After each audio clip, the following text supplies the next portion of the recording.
Hey guys, when it comes to getting out of debt, it is something that is just your livelihood. When you start thinking about a job, you are working a 9 to 5 to earn money. That money is going to pay interest on debt that you already owe. So in today's stream, we're going to be breaking this down and looking at debt and how you can get out of debt and some strategies to get out of debt in entirety. If you have some questions, definitely pop them in there. So let's go ahead and get into this. Now, starting off with debt, you have to consider your financial situation. What goals and what strategies are you going to use to get out of debt? And again, that's exactly what we're going to be looking at. When you start thinking of reducing the interest that you're paying other people, means that you have more money to keep. And that is a realization that you really have to come to.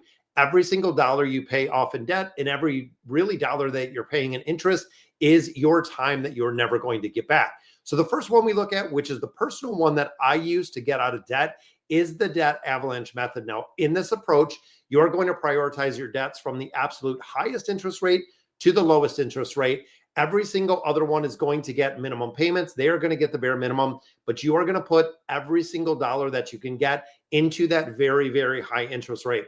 When we start looking at credit cards, they're looking 22, 25, 27. I even have a Synchrony card that was 37.99% because of late payments. You are paying 38% on debt. It is absolutely incredible to think about that. Now, once you start eliminating, once you start using that debt avalanche and getting down those debt, you just move right down the cycle. So once you go to that highest rate, let's say it's 35%, that one is gone, that one is paid off. Then you're going to go down to the next one. Let's say it's 25%, so on and so forth until it is completely gone. Now, the debt avalanche focuses on minimizing the total interest paid over time. This is the most cost-effective way.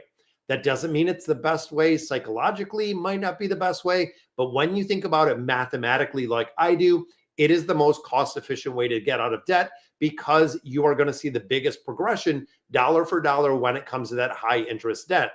Now, of course, this might take a little more discipline, might take a little more patience to get it right compared to other methods we're going to be talking about.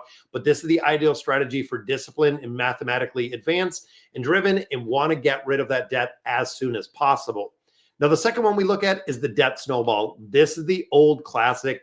This is the one that a lot of people focus on. I know Dave Ramsey. This is huge when it comes to the debt snowball strategy. This is involving and really breaks down your smallest debt to your largest debt. So let's say, for instance, that smallest debt is $50. Your largest debt is $50,000. You are going to focus and pay minimum payments on every single one of your debts, except the one that has the smallest balance. Regardless of what interest rate you're paying, regardless of due dates, everything else, you are only focusing on the smallest debt first to eliminate it. Now, this is the big one with the snowball and why people love the snowball. It has a very real effect and really helps you build momentum quick, because if you got and can knock out $50 on that first card, let's say the next one is $200-300, you start feeling the momentum because all of a sudden you're not making that $50 payment anymore. That debt is completely paid. It is completely eliminated. You don't have to worry about it anymore. And that gives you the sensation, really the motivation and the psychological aspect, seeing the debt being eliminated. And honestly, when you start doing it, just like I did using the avalanche method, it is very contagious. You will be looking in your everyday life where you can cut money, where you're not spending money on food, you're cutting down your discount shopping. It really makes a big difference. And it's almost a game that you play with yourself when you want to get to this point, which is the debt-free journey right over here. But once you do get there and debt is eliminated in its entirety, guess what you get to keep? Your paycheck. More of your money that you're keeping when the debt is eliminated, it's not getting eaten up by interest, which of course makes huge. Now, with the debt snowball method, you can stay committed and eventually become debt-free. Both of those methods are going to work incredibly well. Now, funny enough, so the next one we're looking at is called snowflaking. This is one that I had to do a little bit of research, which is funny because another person that I work with called it a snowball fight. This involves making small, frequent payments towards the debt whenever you have extra money. So this might be someone who is living paycheck to paycheck that doesn't have anyone or any living below your means or any really income that you can focus on paying down that debt. This means that when you look at some unexpected income, this could be tax refund, gift money, it could be working overtime, it could be, savings from cutting back on your everyday expenses. It could be getting and redoing your auto insurance, your homeowner's insurance, saving a little bit of money, but making additional payments, regardless of how small, as often and as consistent as possible to reduce the debt faster. And again, when you think about, your expendable cash flow, if you're at a point where you don't have anything that is expendable, you don't have anything that is extra in the cash flow, small payments can add up significantly. If you're putting an extra $5, $10, $15 onto that debt every single week, you can really reduce that debt payment line and honestly the interest you're paying. So Snowflake, very flexible strategy that they talk about, looking at debt repayment and of course accelerating the process. The big thing you want to remember with this is we are looking to get out of debt. Now, this means building that emergency fund. I cannot really stress how important it is to build that emergency fund, having at least a small emergency fund. If something happens, you have the ability to cover the expenses instead of going right back into debt, borrowing, then paying interest on the money that is borrowed. And that's how they really keep you in this debt cycle, is having, and really the things in debt are either things you own, let's say the house or the car, or it's things that you had in the past, looking at like student loans if you're already done with school, but looking at things that I see like credit cards. Credit cards are not prepaid. You're not paying them forward, anything like that. You are paying for debt that you have accumulated through your life, and you're paying for it through an incredible amount.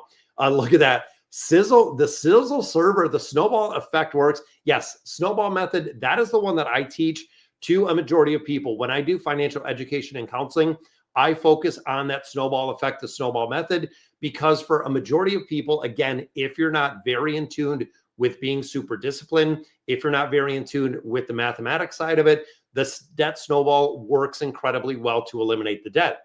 Now, the fourth one we look at, and this is something that I have done a crazy amount of lately over probably the last 6 to 12 months, is debt consolidation. Most of you know I am a financial center manager. I do work in the finance industry. I've been there for 18 years now. Also a certified financial counselor. The debt consolidation method works for a lot of people, but again, this is a method you have to be very disciplined with.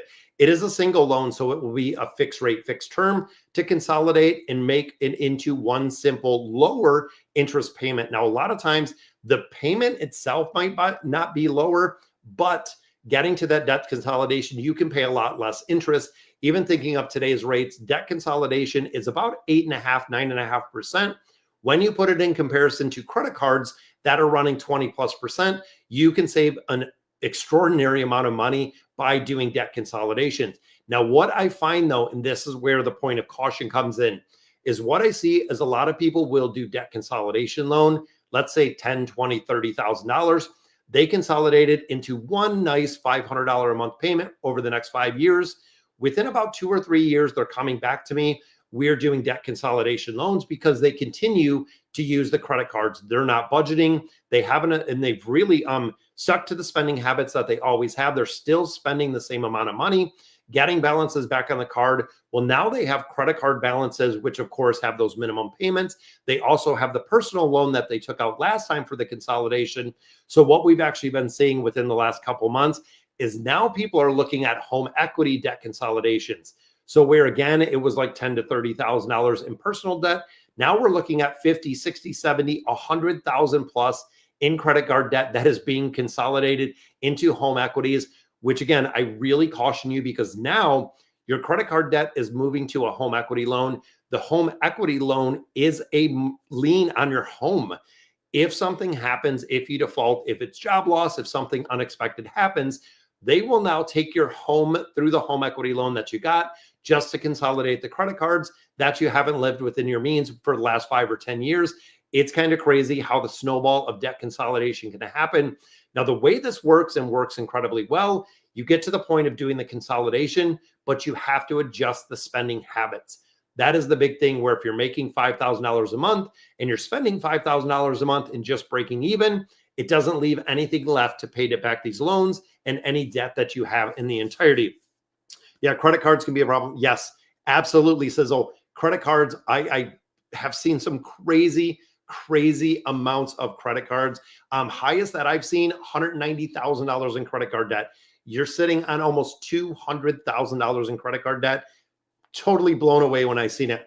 But looking at debt consolidation, this is super beneficial. Again, those high interest credit cards, multiple loans, varying interest rate or adjustable rates for a lot of people. The big thing is the coordination of not accumulating that new debt after you consolidate and after you pay off that current debt. Now, the fifth one we talk about, and this is again one that I've done for quite a few people, is creditor negotiation. So we've talked to a lot of creditors, and again, we do this through the financial counseling program, talking to a lot of creditors that owe debt, knowing that the individual cannot pay the debt or cannot pay the minimum payments any longer, contacting the creditors, and really in good faith, a majority of creditors will work with you if you're in a bad situation. If you're in this point, they've been willing to either settle for less than the amount, lower the interest rate, extend the payment terms, even take less than the payment amount, just calling and letting them know that, hey, I can no longer afford this, but I'm willing to do, XYZ to make this work. Now, through this method, we have eliminated tens of thousands of dollars of debt because they were willing to work with us with the negotiation. Because from a creditor's perspective, it's very expensive to do collections. It's very time consuming. There's a lot of legal side, a lot of lawyer fees. A lot of the legal side of the credit negotiation or the debt collection is very, very expensive. Not only tanking your credit score, having a big adjustment there, but it is expensive for companies to go ahead and collect. And what do they want? Bottom line, they want to get paid.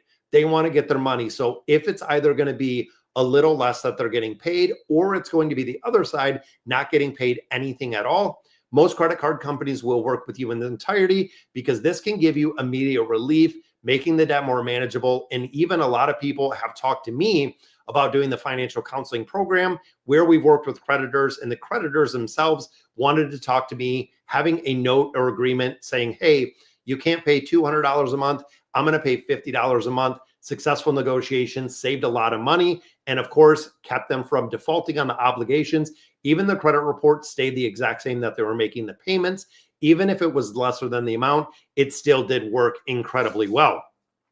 The sixth one we look at, debt management plan. This is, again, the debt management plan is a restructure program that is offered by credit counseling agencies. Now, this one you have to be very careful, because there is credit counseling, which is something that we do entirely for free, which is a great program. I absolutely love it. There are debt management plans like Lending Tree, and there's a couple different ones out there. Green Path, I think, is another one. Lending Tree might not be, but I know Green Path does. There's a couple that negotiate with creditors to reduce the interest rate or waive the fees, but it comes at a fee to you. A lot of these things, either one, people don't want to do themselves, or two, they don't know how to do this. But going to someone like Green Path will do this for you as a credit counseling agency. One, they really hurt your credit. They stop paying. Two, you have to pay a payment. And what we've seen before is 10% is going to the credit counseling agency. So not only are you in a point where you can't pay your payments, you're trying to get out of debt, you're trying to work everything together. They're taking 10% of the money that you're giving to them on a monthly basis as the fee that is collected for the credit counseling agency, when you can do this by yourself for free. Now, strategy, very useful for people who are overwhelmed, that are looking at the bankruptcy aspect, looking for professional help, and really creating something to stick through it. I have helped a lot of people get out of bankruptcy. We ended up not doing bankruptcy at all. And honestly, everyone that I've done the financial counseling with, we have zero bankruptcy so far. We were able to work through everything with, whatever they had to pay in different situations. It was kind of crazy. Now, the benefits of this can outweigh the cost, depending if you're not disciplined, if you can't manage any of the debt yourself. It does make a big difference to have somebody do it for you. But again, you have to be very cautious on what exactly the fees do look like.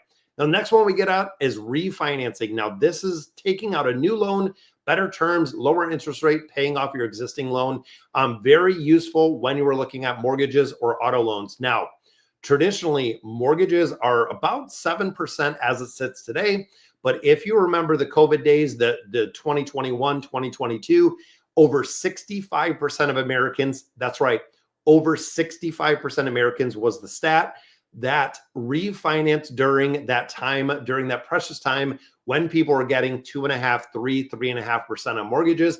It was absolutely incredible. There was even a time at the financial institution where we were offering a 10-year fixed rate, now fixed 10-year 1.75, which again is kind of crazy that rates did get that low. But yes, It was under 2% for a 10-year loan. Kind of crazy. But a lot of people were doing at that point cash out refinances if they wanted a second home, if they were looking to buy an auto loan, even if they were looking to consolidate credit cards, they were doing refinances of mortgages or doing cash out refinances of auto loans, because even at that same time, our auto loan rate was 1.74. So again, thinking of borrowing money under 2%, a lot of people are doing it not only to get a lower monthly payment, but also creating a lot of cash flow in that methodology, where if you had a mortgage payment that, let's say, was $1,500, you can refinance a little bit of a shorter term or even take it out longer and cut your payment by about 30-40%. A lot of people are taking advantage of that, again, to free up that cash flow. Now, when you think about this, it can lower those monthly payments, potentially save you a lot of money over the life of loan. And some people were super smart about it, where let's say you had a 30-year loan, you were 10 years in, so you had 20 years left on that loan. They refinanced to a lower rate, went to a lower term, like a 15-year, kept the payment right around the same because they were at a lower rate at a shorter term, but magically cut 5 years off the mortgage with about the same payment. So it was incredible to see. Now, of course, this is a very smart strategy. Number one, if you're planning to stay in your home, or number two, if you're planning to keep your car for a long time, because both of those are going to be subject to, if you sell the house, you have to pay back the loan, of course. And then, of course, if you get rid of the car and you owe money on it, you're going to be negative in the collateral in there. Very important to consider before you do refinancing of anything. What are the closing fees? There's a lot of places where I used to work with a bank years ago. They had application fees. They had early termination fees for auto loans. When it came to refinancing a mortgage, it was about $3,000 to $5,000 in closing costs, which again is kind of crazy. You have to know the cost, read the fine print, see exactly what is in there. And a lot of people don't. And I really caution them on that note. Make sure you know exactly what you're signing up for long before you do it. Now, next one we get into is debt settlement. So this is a very drastic approach. This is where you're looking at creditors to reduce the total amount of debt you owe. This, of course, is a lump sum payment.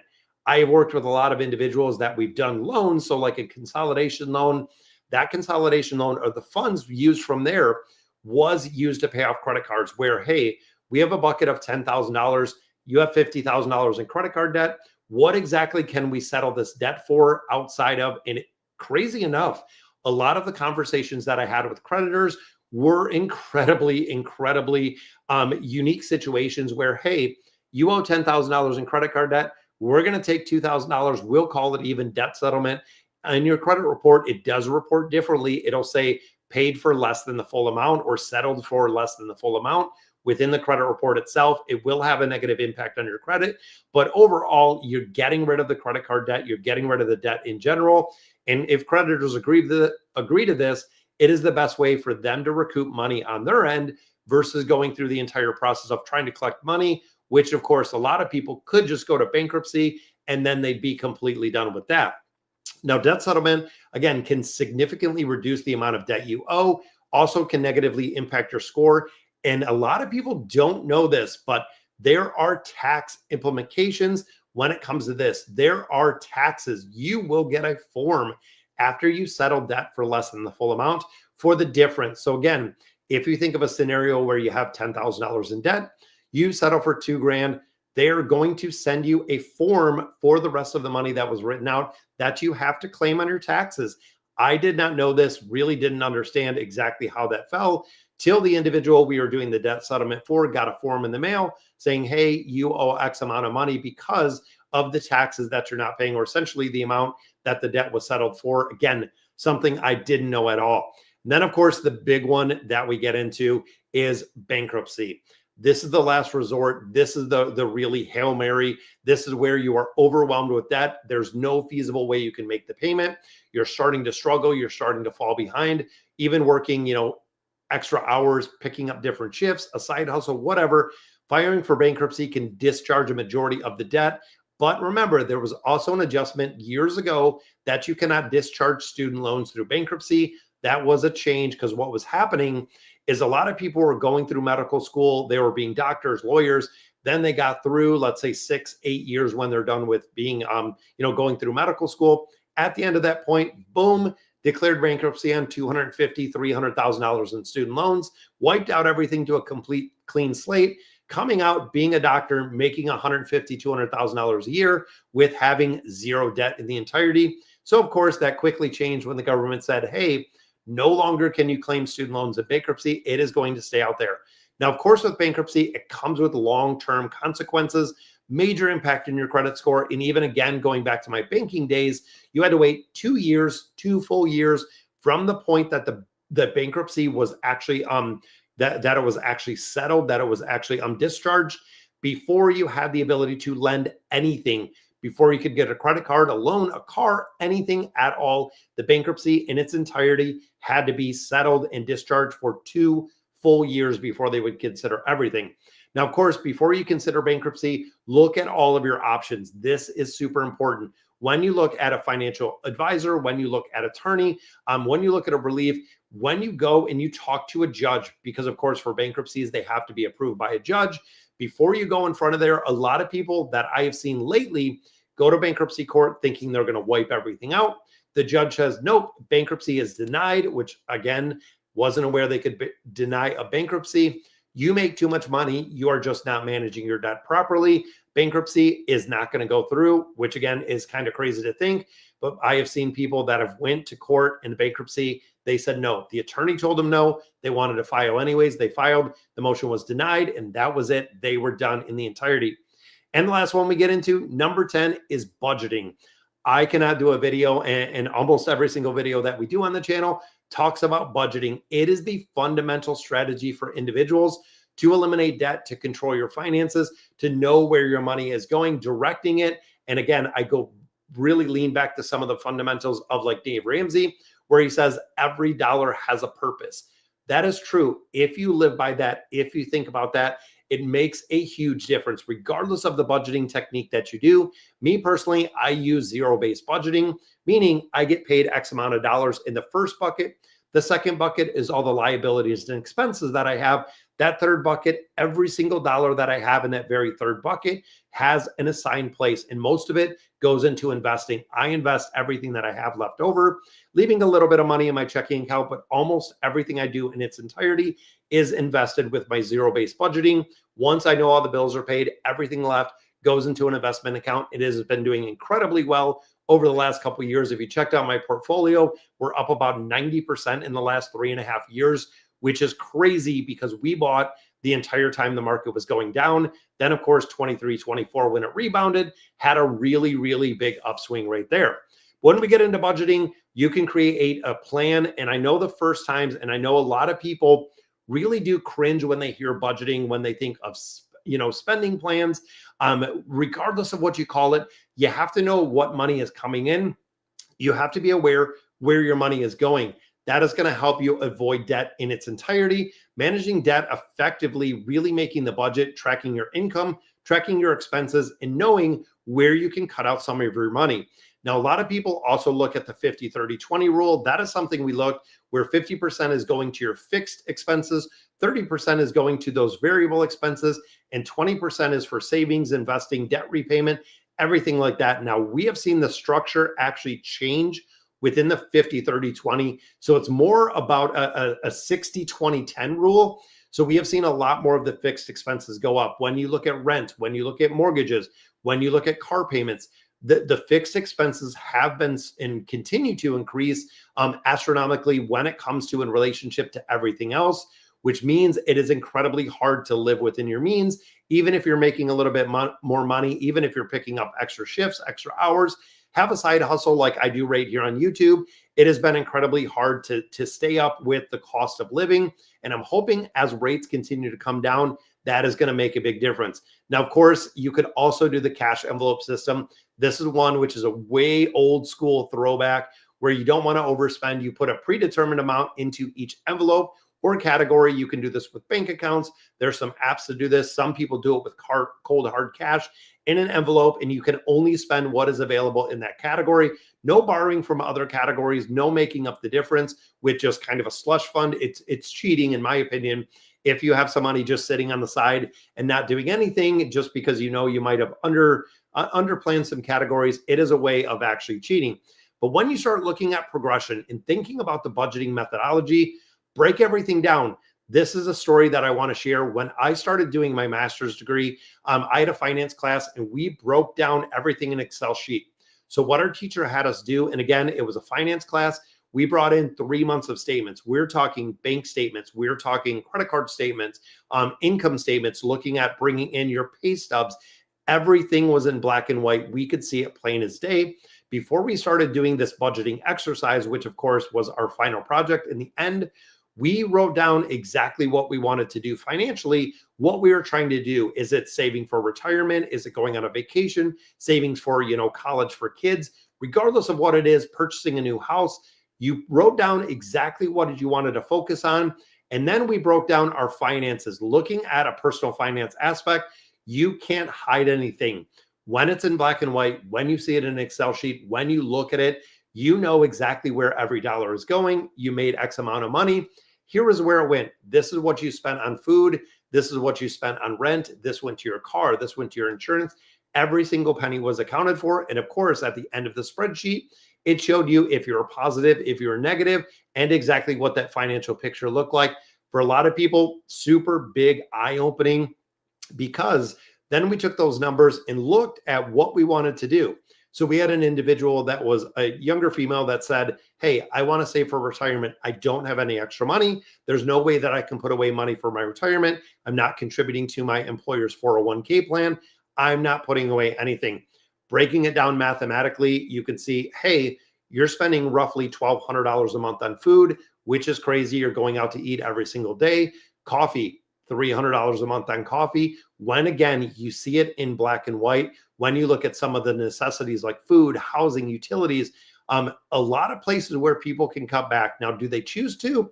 That is really up to you. When we think of subscription services, gym memberships, there are so many things in life that are looking to really just, in my opinion, kind of nickel and dime you. $6.99 for, having Hulu or having Netflix, going to the auto wash. They want you to have a monthly subscription. Everything is looking and going for subscription-based services because they're just taking a little bit of money from a large pool of people. And even if you don't use the goods and services, a lot of people that don't use any of it are still paying for it in its entirety, which again is kind of crazy. So the bottom line here, guys, for the stream, getting out of debt is definitely possible. The methods we discussed, regardless of what your situation is, choose one, try it out. You can use a combination of them. It doesn't all have to be the avalanche or the snowball. You can do different methodologies depending where you are.